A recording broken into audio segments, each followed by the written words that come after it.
Interim government বা অন্তর্বর্তীকালীন সরকারের প্রধান কে হবে এই নিয়ে চলছে চুলছেড়া বিশ্লেষণ। বিশেষ করে ইসলামিস্টদের পক্ষ থেকে একটি আপত্তি আসছে ডক্টর ইউনূসের ব্যাপারে। ডক্টর ইউনূসের ব্যাপারে ইসলামিস্টদের যে আপত্তি, সেই আপত্তির সাথে আমরা একমত যে তিনি সুদকে সামাজিকীকরণ করেছেন, বাংলাদেশের সর্বত্র তিনি ছড়িয়ে দিয়েছেন, এই বক্তব্য সত্য। কিন্তু তার পাশাপাশি ইসলামিস্টদেরকে যে কথা ভাবতে হবে তা হলো বর্তমানে বাংলাদেশ যে ক্রাইসিস ফেস করছে, পলিটিক্যাল ক্রাইসিস আছে, সিকিউরিটি ক্রাইসিস আছে, ইকোনমিক ক্রাইসিস আছে, স্ট্যাবিলিটি এর ক্রাইসিস আছে, এবং রয়েছে এখানকার ডেভেলপমেন্টের ক্রাইসিস, রয়েছে ইন্টারন্যাশনাল রিলেশনের ক্রাইসিস। এতগুলো ক্রাইসিস সমাধান করার মতো এবং প্রতিবেশী দেশের একটা বড় ধরনের এখানে নজর আছে, ছোবল আছে, থাবা আছে, এবং এখানে শকুনের তাদের যে নজরদারি এখানে আছে, এগুলো সব কিছুকে ট্যাকেল দেওয়ার মতো একজন ব্যক্তির নাম আপনাকে বলতে পারেন? ডক্টর ইউনূস ছাড়া, যিনি সবগুলো জিনিসকে এখন এই মুহূর্তে ট্যাকেল দিতে পারবেন। একবার চিন্তা করে দেখুন, একটা যুদ্ধ বিধ্বস্ত দেশের মতো একটি দেশের মধ্যে আমরা এখন আছি। এই দেশের জন্য ব্যাপক পরিমাণে ইন্টারন্যাশনাল সাপোর্ট লাগবে। এই সাপোর্ট নেওয়ার মতো বাংলাদেশে একমাত্র ব্যক্তি কি ডক্টর ইউনূসের বাইরে আর কেউ আছে? এবং দ্বিতীয়ত একবার চিন্তা করে দেখুন তো, যে আমাদের প্রতিবেশী রাষ্ট্রের আমাদের উপর যে ছোবল আছে, এর বিরুদ্ধে দাঁড়ানোর মতো একটা ব্যক্তি গোটা পৃথিবীকে একত্রিত করতে পারে, তিনি ডক্টর ইউনূস।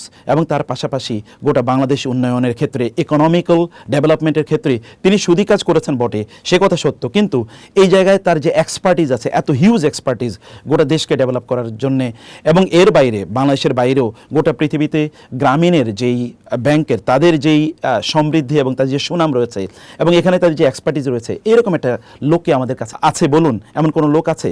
বরং আমি যেটি বলবো যে ইসলামীদেরকে এগিয়ে আসা দরকার। রাসূলুল্লাহ সাল্লাল্লাহু আলাইহি ওয়াসাল্লাম কি বলেন নাই, খেয়ারুকুম ফিল জাহিলিয়াতি খেয়ারুকুম ফিল ইসলামি ইজা ফাকিহু? জাহিলি যেগুলো লোকেরা, তারাও যদি ইসলামে আসে তাহলেও তারা সেরা হতে পারে।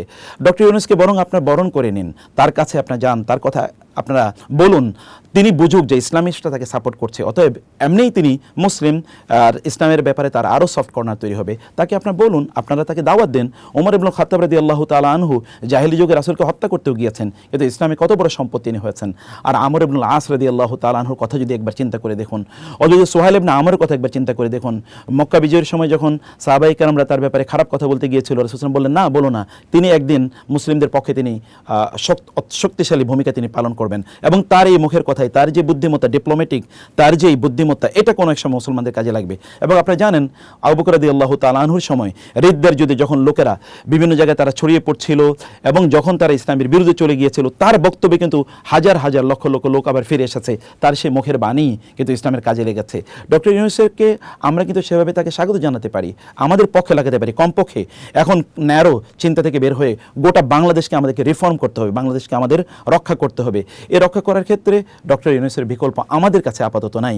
সেই কারণে আমরা বলবো যে আমাদের বর্তমান কনটেক্সটটাকে আমাদের ভালো করে বোঝা দরকার। আমাদের সিকিউরিটির ইস্যুটি প্রচণ্ড গুরুত্বপূর্ণ, এটা বোঝা দরকার।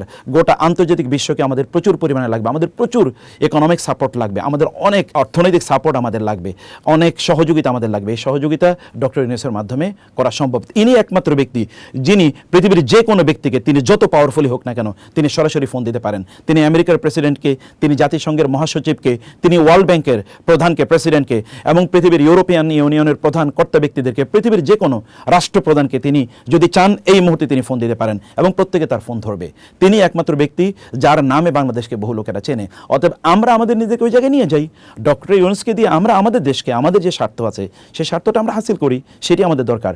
অতএব অন্যায়ভাবে তার বিরোধিতা করার প্রয়োজন নেই, বরং আমরা ছাত্র সমাজের সাথে একই বক্তব্য আমরাও দিতে চাই, তাদের সাথে আমরা সুর মিলিয়ে আমরা বলতে চাই, আমরা ডক্টর ইউনূসকে তত্ত্বাবধায়ক সরকার, অথবা যদি ইন্টারিম গভর্নমেন্ট বলি, এবং আমরা যদি বলি যে এখানকার অন্তর্বর্তীকালীন সরকার, তার প্রধান হিসেবে আমরাও তাকে দেখতে চাই। আরেকটি বিষয় এখানে খুবই গুরুত্বপূর্ণ, তিনি কিন্তু কোনো পলিটিক্যাল ক্যারিয়ার না, তার পলিটিক্যাল কোনো ভিশনও নাই যে তিনি এখানে দীর্ঘদিন পর্যন্ত থাকবেন। তিনি ইন্টারিম একটি ব্যবস্থাপনা তিনি করবেন, তারপরে তিনি হতে পারে তিনি নির্বাচন দেবেন বা কী করবেন সেটি একটি ভিন্ন বিষয়। আবার তিনি পলিটিক্যাল কোনো গ্রুপ তৈরি করে তারপরে এটাকে অন্যদের মতো যারা এতদিন পরিচালনা করেছিলেন তাদের মতো এটাকে তিনি কুক্ষিগত করবেন, এরকম কোন ব্যক্তিত্বও তিনি নন। আর তিনি দেখুন গ্রামীণ ব্যাংক অথবা গ্রামীণ ফোন এবং অন্যান্য যা কিছু তিনি ধরেছেন সব হীরার টুকরা হয়ে গেছে।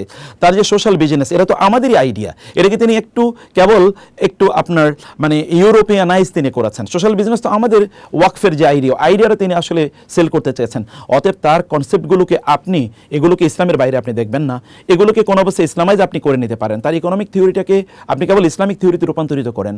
এবং আপনি দেখুন না, ইসলামী ব্যাংকগুলো কিন্তু তার যেই রুরাল ব্যাংকিং অথবা তার যদি আমরা বলি মাইক্রো ফাইন্যান্স, ইসলামী ব্যাংকগুলোকে এখন করে না। হাজার হাজার এনজিও তৈরি হচ্ছে মাইক্রো ফাইন্যান্সের উপর। ইসলামিক মাইক্রো ফাইন্যান্স নামে তৈরি হয়েছে কিন্তু এই ডক্টর ইউনূসের সেই থিওরির উপর। অতএব থিওরিকে ইসলামাইজ করুন এবং তাকে আপনার বলুন যে এই কাজগুলো ইসলাম নিষিদ্ধ করেছে, তিনি নিশ্চয়ই সেটি বুঝবেন। অন্যথায় তার বিরোধিতা করলে আমরাই ক্ষতির মধ্যে নিমজ্জিত হব, কারণ আমরা একটা সন্ধিক্ষণে দাঁড়িয়ে আছি।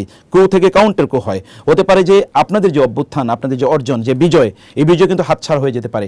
অতএব এখন বিরোধিতা করার সময় নয়, এখন ডক্টর ইউনূসের পক্ষে বরং আমাদের দাঁড়ানো দরকার। বরং চলুন আমরা সবাই সমস্যারে বলি, ওলামায়ে কেরাম বলুক যে আমরা ডক্টর ইউনূসকে চাই, এবং তারপরে তার সাথে নেগোসিয়েশনে বসুন যেন সুদ থেকে কীভাবে মুক্ত হওয়া যায়। আর মনে রাখবেন, ডক্টর ইউনূসের বিরুদ্ধে যে প্রপাগান্ডা, এই প্রপাগান্ডা কিন্তু পার্শ্ববর্তী দেশ এবং যারা চলে গেছে তারা কিন্তু এই প্রপাগান্ডা তৈরি করে গিয়েছে। তাদের প্রপাগান্ডায় আমরা এখন চালিয়ে যাচ্ছি। তিনি সুদখোর, তিনি রক্তখোর, ইত্যকার, এই কথাগুলো এতদিন কারা বলেছে? যারা বলেছে তারা কি বাংলাদেশকে ইসলামিক স্টেট তৈরি করেছে?